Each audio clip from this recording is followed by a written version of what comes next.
Hi, my name is Devin McClellan, and today I'm going to teach you how to properly wash your hands.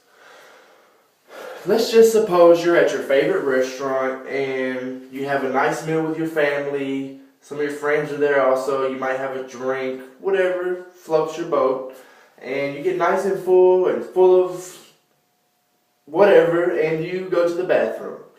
You use the restroom, and while you're coming out of the restroom, well, you're still in the restroom, but while you're washing your hands, because you're going to do that, the cook comes in and he uses the bathroom really fast, and he runs back to the kitchen where he's cooking food.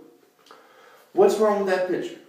For one, he's making food, so he definitely wants to wash his hands before and after he does that. And for two, he just used the restroom, which definitely needs to wash your hands after that.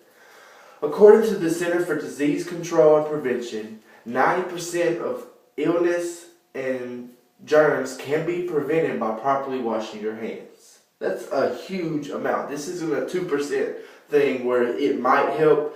It's going to help. It's going to prevent. It's going to get the germs. It's going to kill germs. Washing your hands is it's very important. First, you need to know why you should wash your hands and when you should wash your hands. You should wash your hands because, for one, you can get food poisoning, which I personally have an experience with that. Me and my family went to a restaurant. We all ate, and the next morning when we woke up, we all had bad stomach aches, diarrhea, the whole 9 yards. The only person who didn't have it was my dad, and the only reason he didn't have it is because he didn't eat where we ate. He ate somewhere different. And about 2 weeks later, that restaurant actually got shut down for improper hand washing, or improper hygiene habits, including hand washing. You should wash your hands anytime you are handling garbage. You should wash your hands before you eat, after you eat. You should wash your hands after you use the toilet. Anytime you treat an open wound or cut, you need to wash your hands before to make sure they're sterile, because that's just the entry hole for the germs to get into. Say you cut your finger and you put a Band-Aid on it. Before you put that Band-Aid on, or before someone else puts that Band-Aid on, you make sure they wash their hands, or at least use a hand sanitizer. When you are washing your hands, the first thing you want to do is turn on the water, preferably hot. Not required, but hot water kills more germs. You're going to want to get your hands nice and wet, and then you're going to squirt a nice dime-sized amount of soap. Make sure it's antibacterial soap into your hand, and rub them together vigorously until you get a lather. And then you're going to make sure you get in between your fingers, your palms really well. You want to make sure you get this part of your hand. A lot of people forget about this part because it's on the opposite side, but it's still germs are still there. So you want to make sure you wash that. You're also going to make sure you wash each individual finger. You at least going to rub it with the soap. And you can use your fingernails to clean under your fingernails. So you're cleaning a fingernail with a fingernail. So for your left hand, you would use your right one and make sure you get all that grime and dirt and germs up from under there, and vice versa.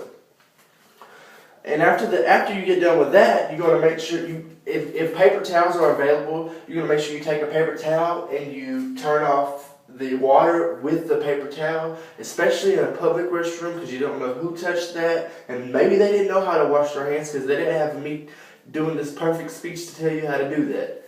And after you've done that, you would either use the disposable paper towels and throw those in the trash, or you could use a hand towel and just dry your hands off, and there you go.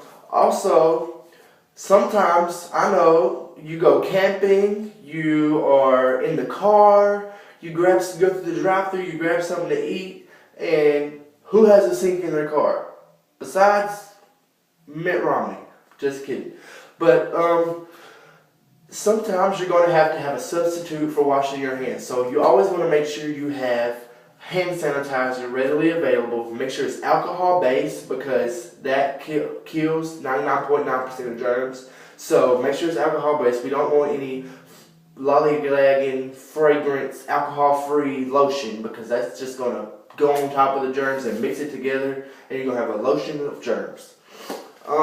You say you go camping, it's same thing.